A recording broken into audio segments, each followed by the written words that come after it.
gone badly for my Charles. Was it the man who was just here? No, a fellow who docks his cruiser in the marina just dropped by for a moment. Then what is wrong, Charles? Business problem. I'll have it solved shortly. Oh.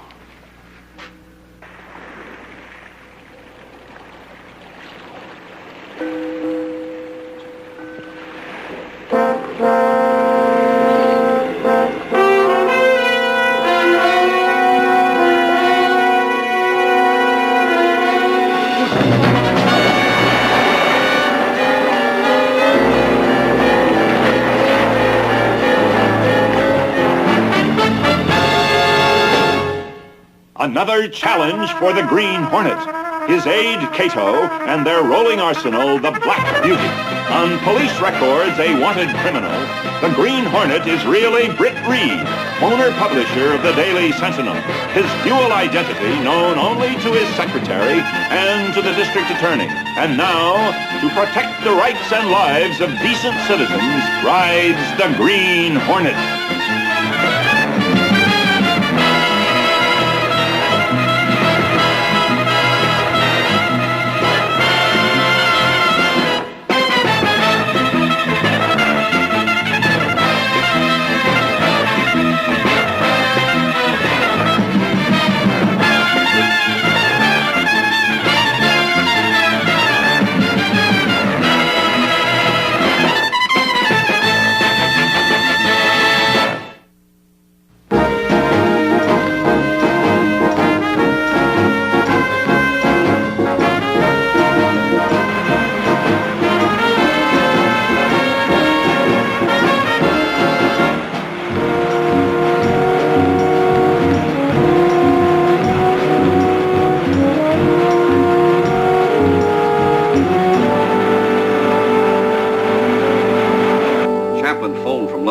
Filing a story in about an hour. If it's important, call me. Miss Carey and I'll be at the cotillion room. It's the city desk, Mike. Would you take it on line 4? Oh, thanks, Casey. Yeah? Yeah. Let me ask the boss how he wants to play it. He's vice commodore at the yacht club there. They fished a guy out of the Bayshore Marina a while ago. Dead? Very. Who was he? A private eye named Nat Pyle. Remember him? Yes. Doesn't seem big enough to break up any of the pages for this edition. No, it doesn't, Mike. We'll hold it for a replay. Nice to have made your acquaintance, Miss Carey. That was an excellent show we saw tonight. Provocative dialogue, interesting situations. Provocative dialogue and interesting situations make me hungry. I hope you have something appetizing in your refrigerator. No cotillion room?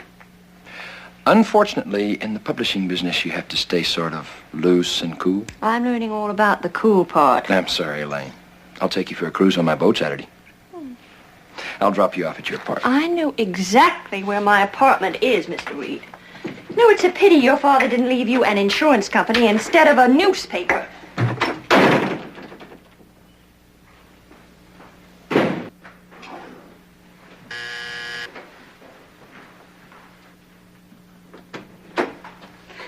Losing your touch? Nat Pyle is dead. Murdered? I don't know. The first report is that he drowned.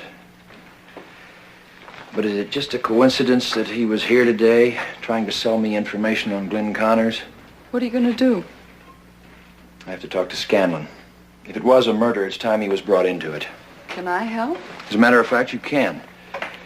If he really had information to sell, there should be a record of it in his office. You know the address? Yes. How do I get in? As a reporter, looking for a photograph of the dead man. You may have to bribe someone to let you in. Go to the cashier and draw out some money. I was hoping you'd say that, boss. On the way back, I think I'll stop at the cotillion room for a hamburger. Be ashamed to waste your reservation.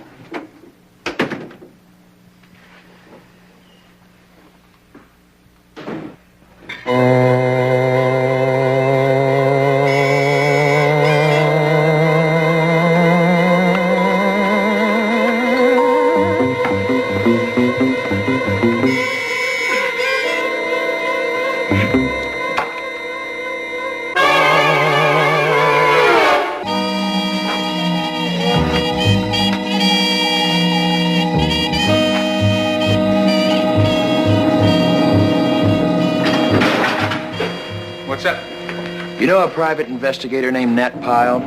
Yeah, I don't have much use for him. He died tonight. It appeared accidental, but I think it was murder. Well, what's your interest? This.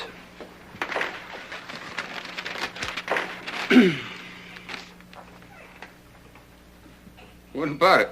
This story's 3 years old. Pyle was in my office today.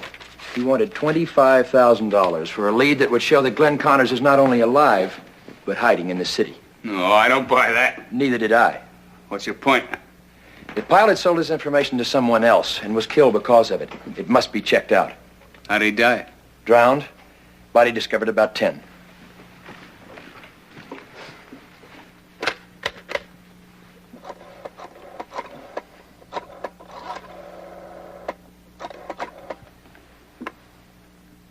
City Morgue. Sergeant Anderson. Sergeant Anderson, this is District Attorney. Do you have the body there of a man named Nat Pyle? Yes, sir. Autopsy completed? Yes, sir. Homicide? Doc lists the death as accidental. Blood test showed a very high alcoholic content. Considerable water in the lungs. Any bruises? Slight. Not necessarily related. The man was pretty drunk. He could have received them when he fell overboard. Thanks, Sergeant.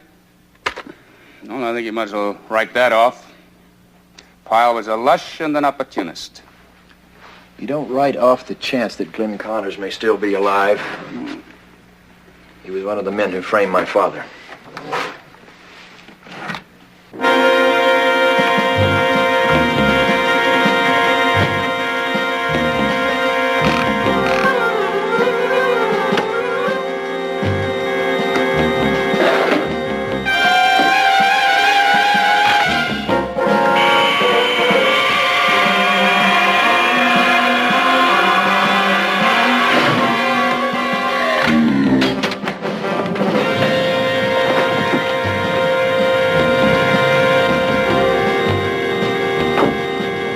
Hornet sting.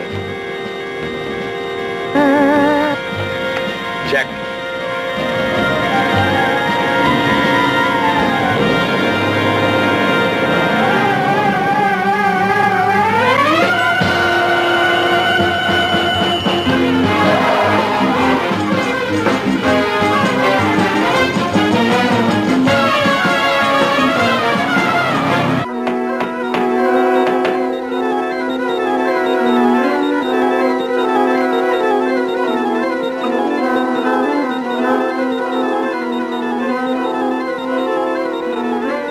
It's been forced. Casey wouldn't do that.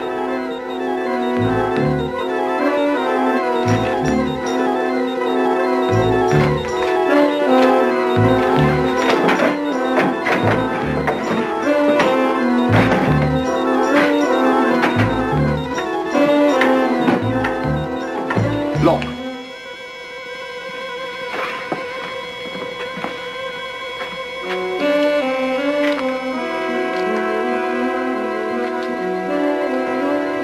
Microfilm.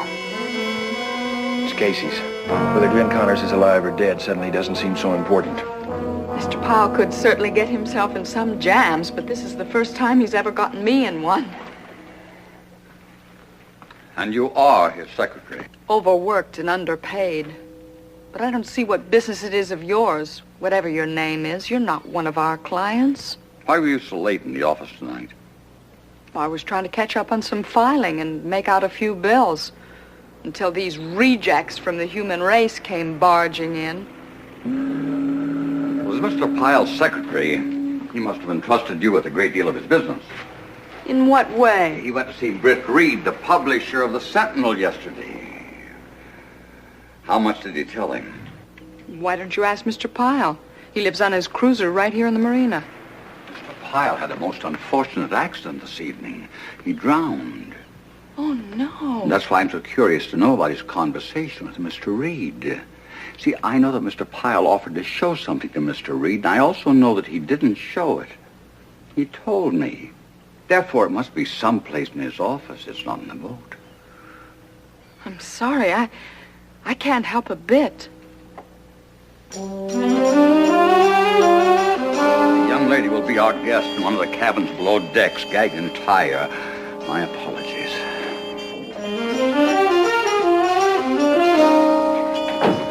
She appears to know nothing. She knows about my interest in Pyle now, and that makes her dangerous to release. We'll take a cruise. Watch dawn on the water and return tomorrow evening. Would you enjoy that, Nedra?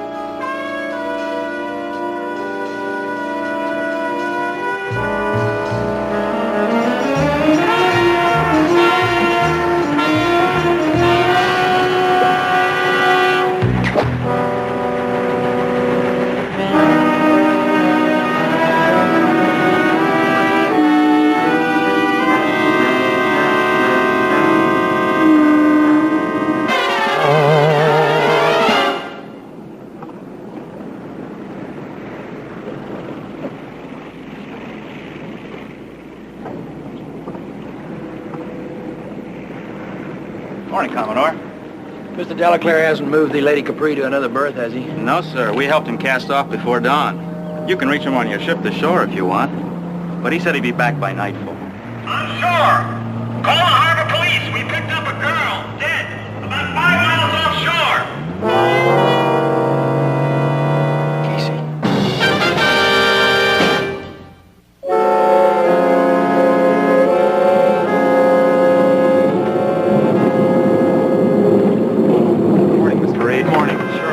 Start a fishing trip? Yes. There was some heavy gusts this morning. She may have been caught by a boom swinging over. You know who she is? I think so. She looks a lot like the woman who spent some time aboard the Lady Capri, a friend of Mr. Delaclaire's.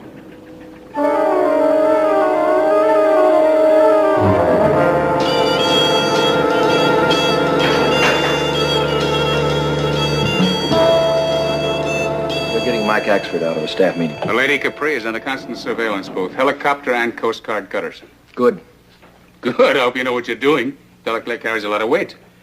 This is a Lady Capri, Delaclaire's boat. I had it blown up from the microfilm in Casey's shoe. I asked myself, why would Nat Pyle have that photograph? So I went to the marina to find out, and I found this girl, dead. Well, that's Glen Connors with her, but, who's she? Her name is Nedra Vallon, an actress of sorts in European films. She was quite an item with Delaclaire. And this. This? Well, this is just a list of heavy construction firms here in town. All controlled by Delaclaire's holding company. What's the connection between Connors and Delaclaire? Delaclaire's one of the richest men in the world. He's a society figure, press-shy, elusive. Try this. Delaclaire and Connors are one and the same. What? How? The easy answer would be plastic surgery. Well, that's too bizarre to believe. Let's get to the truth. Mike, you there? Yes? I want no questions, just action. Replate the first page. Top banner. 2-column box story under my byline. Headed, Glen Connors really dead. Make that a question mark. But Mike, don't argue, just listen. This is the story. This is a personal vendetta by myself as publisher and editor of this newspaper against Glen Connors, racketeer. Paragraph. For more than 3 years, our city has thought Connors dead, murdered in the same kind of gangland reprisal he himself conducted so ruthlessly. Paragraph. He is not.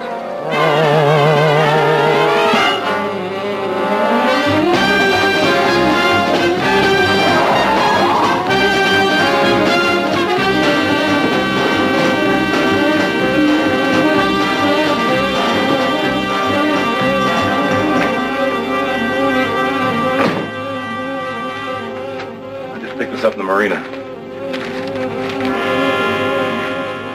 So Pyle was lying. He did sell his material to Reid. Yeah, but how do we keep Reid from spilling more? Maybe I can help. You can use some, Mr. Delaclaire. You have a girl aboard.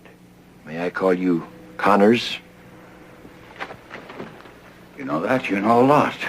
I make it my business. I have a proposition.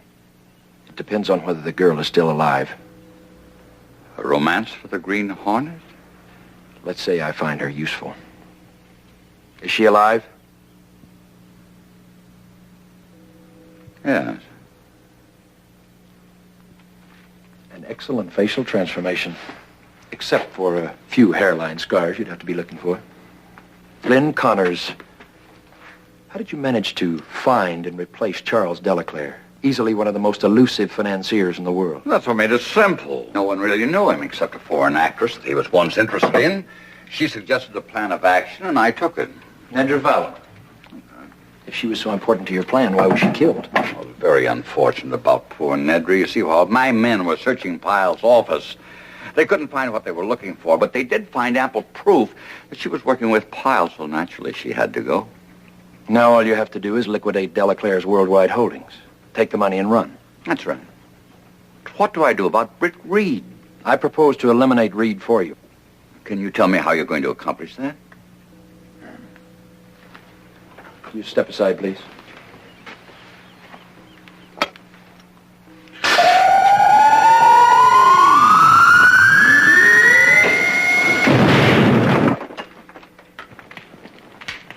Satisfied? Yes. What do you ask? The girl free and unharmed. Agreed. And 1/3 of the take. That could amount to millions. 2 for you to every dollar for me, and you'd be completely in the clear. I think I'm being extremely fair. All right, we have a deal. When? Later.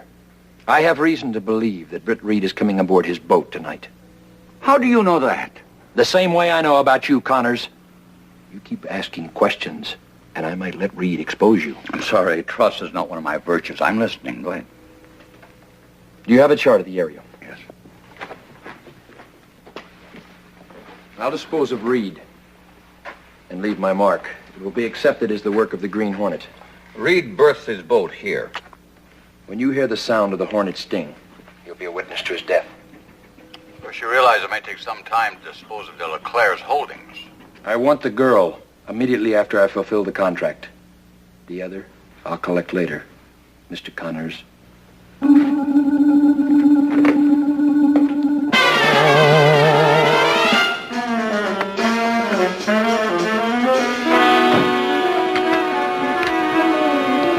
Anything, Cato? He sent a man out to round up the crew. Better getting ready. Good. Bring the girl up. Yes, sir.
That takes care of the first part of a bargain.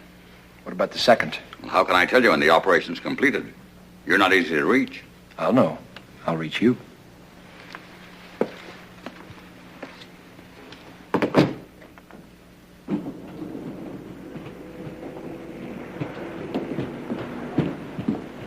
I want you to make a break for it. Why? Just go, no questions.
Mr. Delaclare. You mean Mr. Connors? I'll call Scanlon. Pick them up. I already called him. He's on his way. So are we.